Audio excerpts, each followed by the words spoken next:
Why deep thinkers are rarely understood. Have you ever wondered why the more you reflect, the more alone you feel? Why the deeper your thoughts go, the quieter the world seems to get around you? This isn't your imagination. Deep thinkers often walk a solitary path, not because they reject the world, but because the world isn't built to embrace them. When you start to question the norms, examine life beneath the surface, and probe the meaning behind what most people accept at face value, you cross into unfamiliar territory. Most don't follow, not because they can't, but because they won't. History whispers a warning, from Kierkegaard to Nietzsche, from Simone Weil to Alan Watts. The deeper the thinker, the deeper the exile. Not from geography, but from understanding. But why does this happen? The answer lies not in intellect alone, but in the threat that introspection poses to the comfortable illusions we live by. Most people don't seek truth, they seek stability. And the moment someone begins to question too deeply, they shake that stability. It's not the questions that scare people, it's what those questions might undo. You see, thinking deeply is like peeling an onion.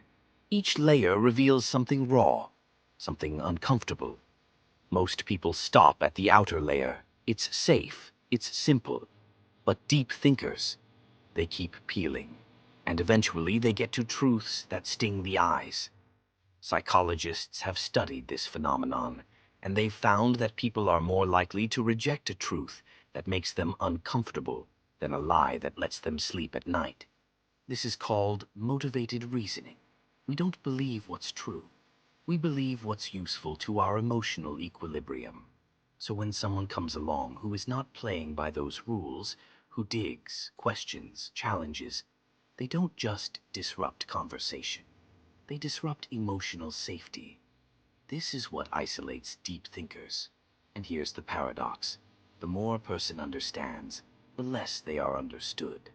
Because deep thought demands solitude, and solitude rarely comes with applause. It's not that society hates intelligence. It's that society fears disruption. And deep thinking is disruptive.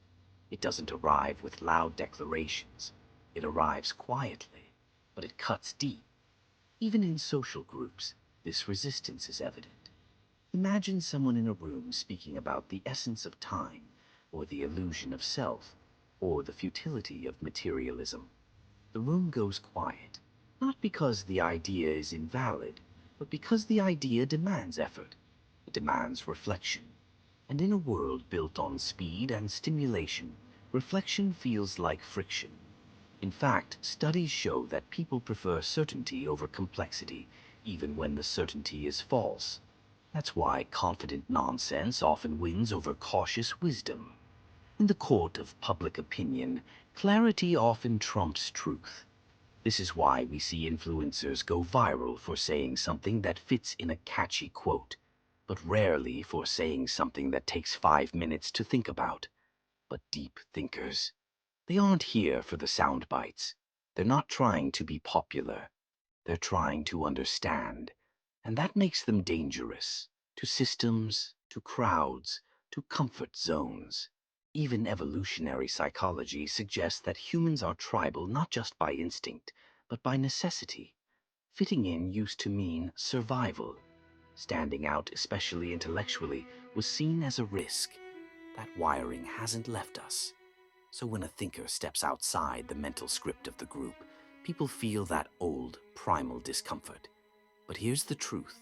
The role of a deep thinker isn't to fit in, it's to illuminate, even if the light they cast makes others squint.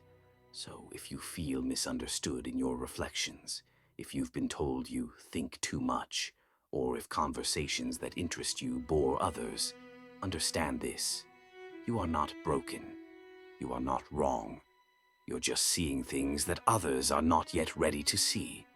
And that is not a weakness. It is your gift. You may walk alone at times, but you walk with clarity. And in a world that prefers noise, clarity is rebellion.